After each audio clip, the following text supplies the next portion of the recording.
Setelah Sarpakenaka tewas, menyusul anak-anak Prabu Dasamuka dan Patih Prahasta gugur di medan pertempuran, membuat dendam Prabu Dasamuka semakin menjadi-jadi.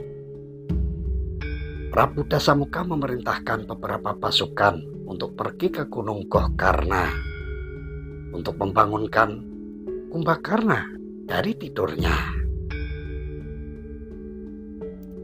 Namun Kumbakarna dengan jalan apapun tidak bisa dibangunkan. Maka pasukan Prabu Dasamuka kembali ke Alengka untuk melaporkan kepada Prabu Dasamuka bahwa Kumbakarna tidak bisa dibangunkan tidurnya.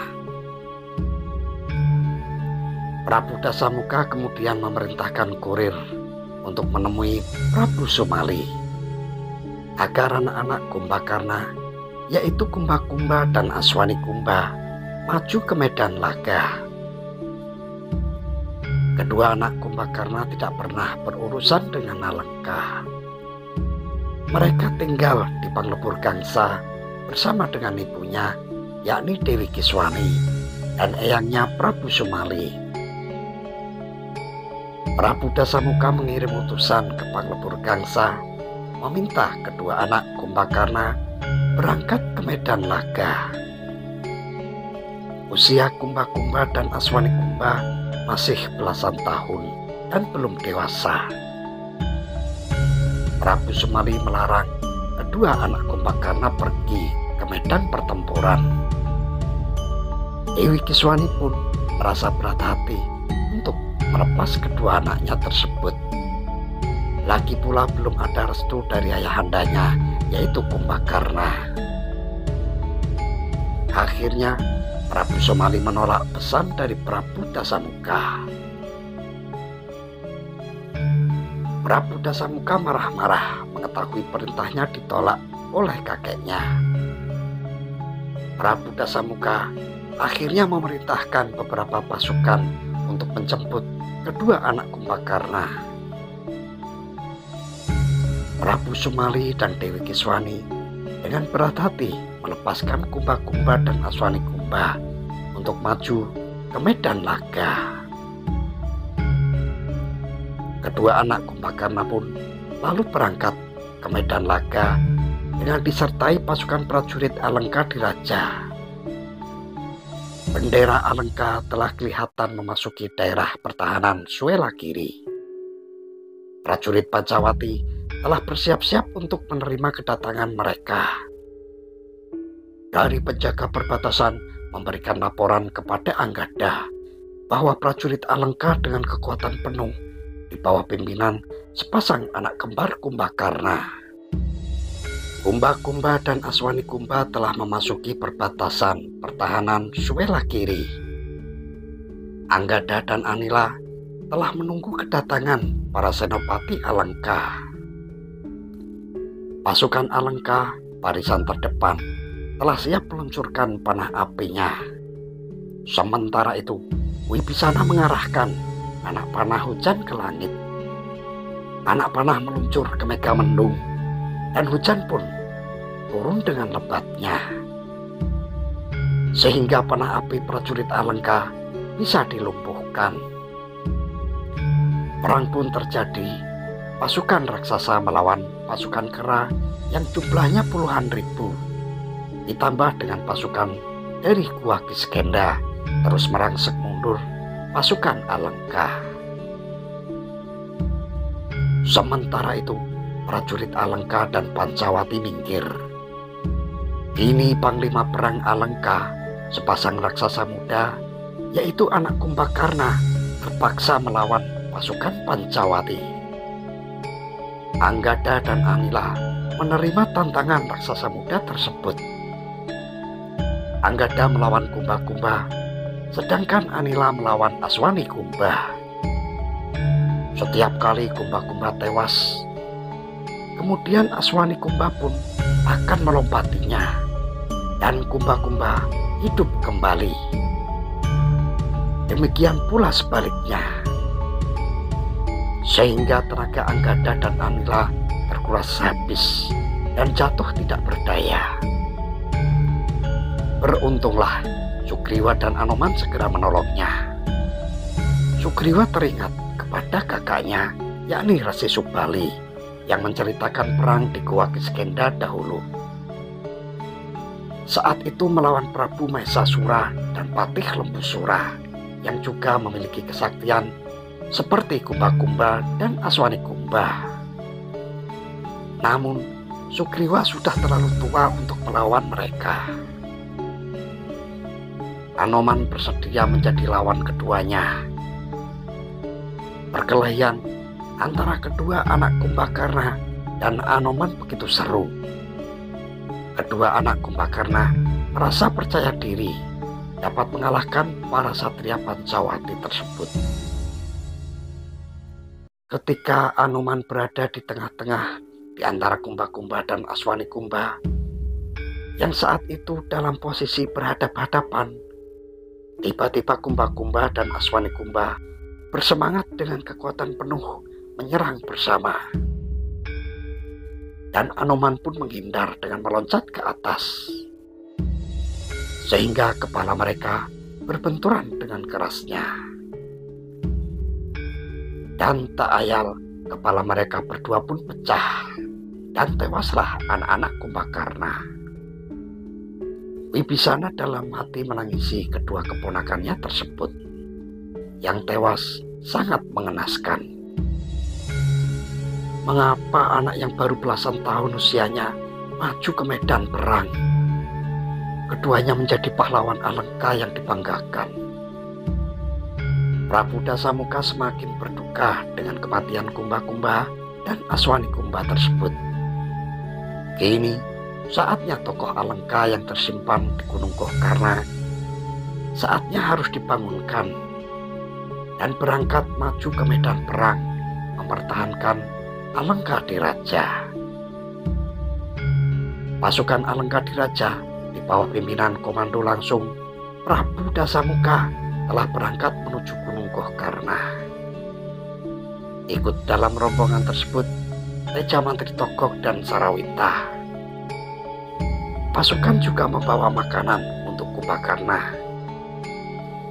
Sesampainya di tempat Kumbakarna bertapa, Prabu Dasamuka memerintahkan para prajurit membangunkan Kumbakarna. Pasukan trompet, pasukan tambur dan pasukan meriam, hingga dengan pasukan petasan bergantian membangunkannya. Namun, Kumbakarna tidak merasa terusik sama sekali. Prabu Dasamuka menjadi kehabisan akal. Akhirnya Teja Mantri Togog menghadap Prabu Dasamuka. Bahwasanya ia bersedia membangunkan Kumbakarna kalau mendapat perintah dari Prabu Dasamuka. Prabu Dasamuka mengizinkan Teja Mantri Togog untuk membangunkan Kumbakarna. Lalu Teja Mantri Togog mendekati kaki Kumbakarna dan dipeganginya jempol kaki kiri Kumbakarna yang sedang tertidur. Kemudian dicabutlah bulu atau wulu jumbunya. Dan begitu tercabut, Kumbakarna langsung bangun. Kedua tangan dan kedua kakinya menghentak keras sekali, sehingga tanah menjadi bergetar. Beberapa orang pasukan yang ada di dekatnya sempat terinjak dan terpukul oleh kedua tangan dan kedua kaki Kumbakarna. Kumbakarna merasa senang Prabu Dasamuka mau mendatanginya, dan Prabu Dasamuka pun telah memberikan maaf kepada Kumbakarna. Lalu makanan dan minuman diberikan kepada Kumbakarna. Makanan dan minuman tersebut, beberapa gerobak pun telah habis. Setelah selesai makan dan minum, Prabu Dasamuka baru menjelaskan maksud kedatangannya. Berkatalah Raja Rahwana, "Oh Kumbakarna, aku membutuhkan tenagamu, Di. Dengarkanlah baik-baik kataku. Negerimu hampir hancur berantakan karena kamu hanya tertidur mendengkur tidak menghiraukan. Semua senopati dan perwira Alengka satu persatu gugur. Kini negerimu diinjak-injak kera dan munyuk-munyuk Wadyabala Sri Rama dari Maliawan. Sekarang mereka berkemah dan berbaris di Gunung Swelakiri. Kini, apakah baktimu kepada negara dan bangsamu, Di?" Tetapi Kumbakarna tak sepatah kata pun menjawab. Sedangkan Rahwana hanya mondar-mandir, seolah-olah kehabisan kata-katanya. Kemudian mengeluh sambil mengempaskan diri duduk di singgasananya. Setelah sadar, berteriaklah kembali meneruskan pidatonya. "Oh Kumbakarna, kini seluruh harapanku tinggal kepadamu, Di. Ketahuilah bahwa kedua anakmu, Kumba-Kumba dan Aswanikumba, serta Paman Prahasta pun telah gugur di medan laga. Terjunlah ke medan laga, adikku. Bunuhlah Rama dan Laksmana. Tumpaslah Anggada dan Anoman. Musnahkanlah sekalian Wadyabala, Munyuk, dan Rewanda dari bumi Alengka. Oh adikku, Kumbakarna yang kucintai, perlihatkanlah kesetiaan baktimu dan cinta kasihmu kepadaku. Aku adalah kakakmu yang tertua yang kini dalam kesedihan. Aku yakin, Di, dengan kesetiaanmu engkau dapat dan sanggup menumpas dalam waktu singkat seluruh Wadya dan pengikut Rama tersebut." Kumbakarna terkejut ketika Prabu Dasamuka memberitahu kalau perang Alengka sudah terjadi. Saudara-saudaranya, seperti Sarpakenaka, anak-anak Prabu Dasamuka serta Patih Prahasta pun semuanya telah gugur. Juga anak-anaknya sendiri, Kumba-Kumba dan Aswanikumba, telah gugur pula di medan pertempuran.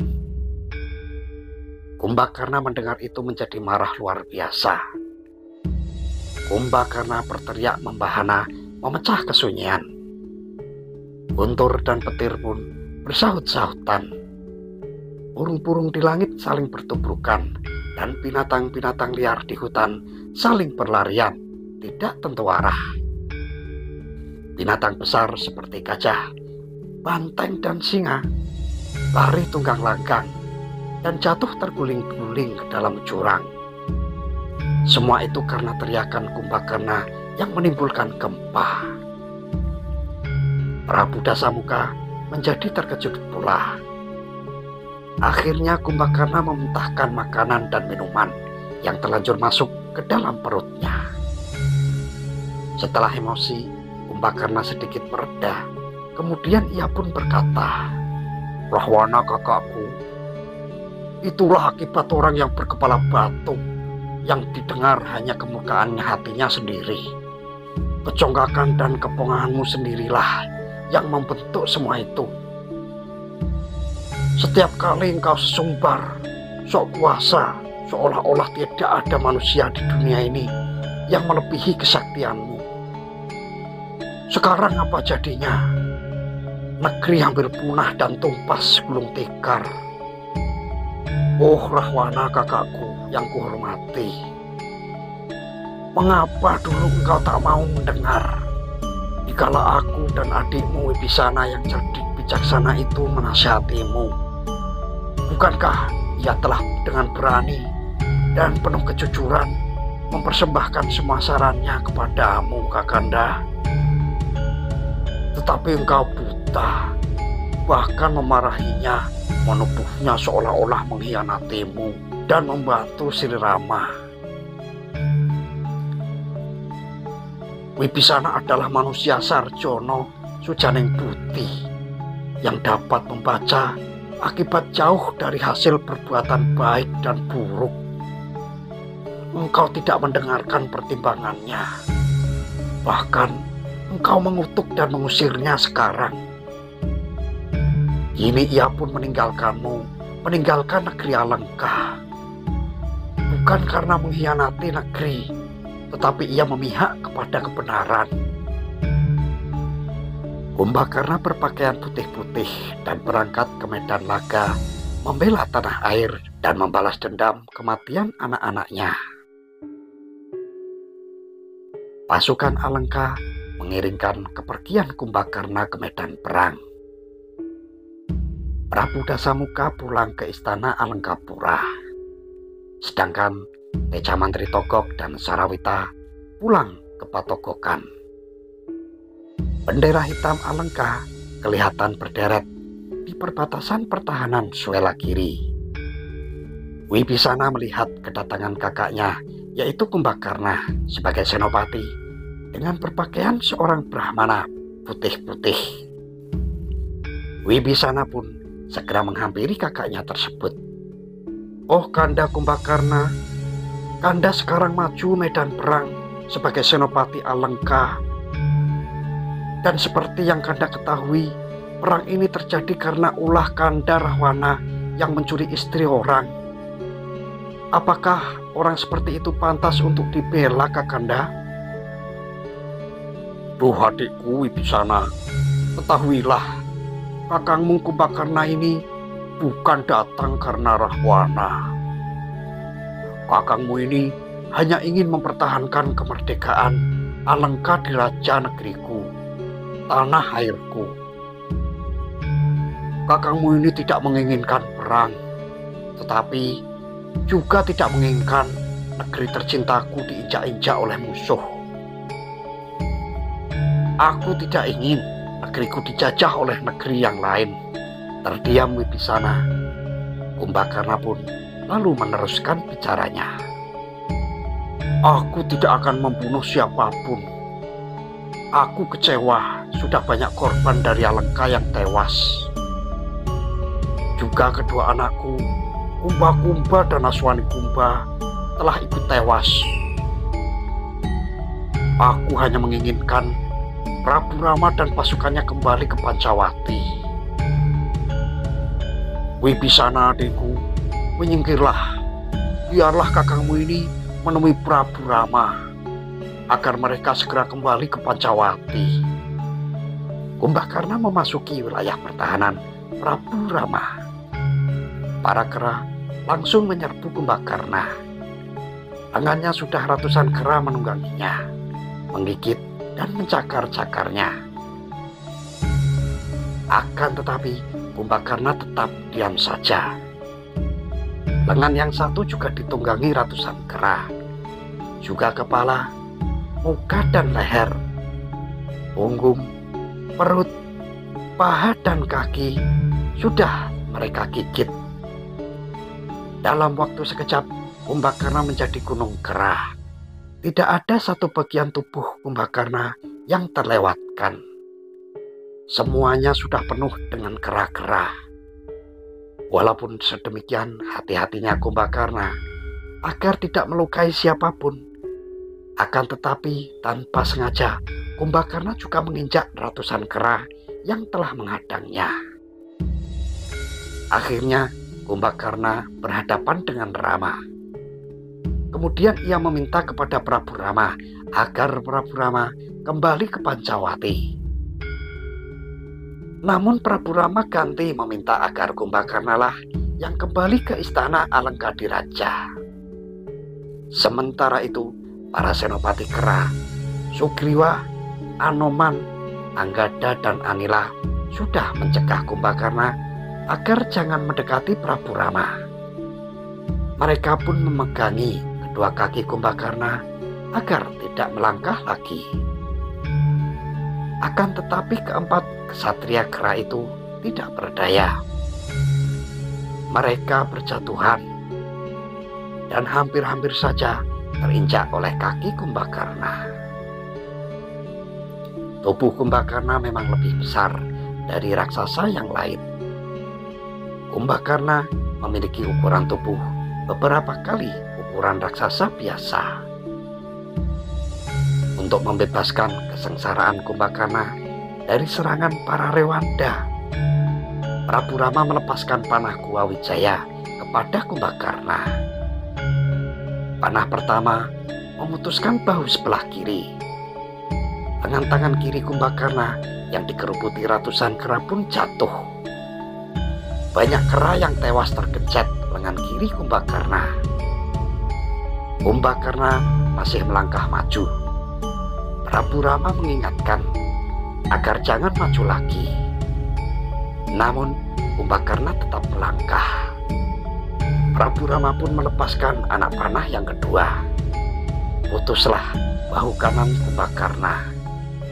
Lengan kanan Kumbakarna yang dikerubuti ratusan kera pun kemudian terjatuh. Banyak kera yang tewas tergencet lengan kanan Kumbakarna tersebut. Dan Kumbakarna pun terus melangkah. Prabu Rama pun melepas anak panah yang ketiga dan keempat ke arah kedua kaki Kumbakarna. Kedua kaki Kumbakarna yang dikerubuti ratusan kera pun lepas dan jatuh, menggenjat pula para kera yang mengerubuti di bawah kakinya. Tubuh Kumbakarna pun ambruk dan menjatuhi ribuan kera-kera yang ada di bawahnya. Kini Kumbakarna tinggal tubuh dan kepalanya saja, yang wajahnya sudah tidak berwujud lagi. Kedua daun telinga, hidung, mulut, kedua mata Kumbakarna sudah tanggal semua. Kumbakarna menahan sakit. Kumbakarna yang tinggal kepala dan tubuhnya berguling-guling kesakitan. Dan tanpa sengaja banyak kera yang tewas terlindas oleh tubuh Kumbakarna. Prabu Rama merasa ngeri dengan keadaan Kumbakarna. Wibisana segera meminta kepada Prabu Rama untuk menyempurnakan kematian Kumbakarna. Prabu Rama yang kelima kalinya kemudian melepaskan anak panah ke leher Kumbakarna. Kepala dan tubuh Kumbakarna terpisah. Kumbakarna pun gugur. Kumbakarna gugur membela tanah airnya dan bukan membela keangkara murkaan Prabu Dasamuka. Kumbakarna disambut harum bunga melati yang turun dari langit.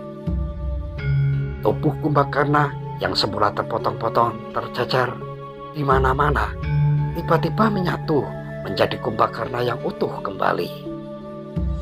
Kumbakarna bangkit kembali dan hilang dari pandangan mata. Rupanya Kumbakarna moksa. Jiwa dan raga Kumbakarna diterima oleh para dewa dan ditempatkan di swarga Pangeran Tunan. Prabu Rama dan segenap punggawa terkesima dengan peristiwa tersebut. Terlebih lagi Wibisana, ia menangisi kepergian kakandanya yang paling dicintainya.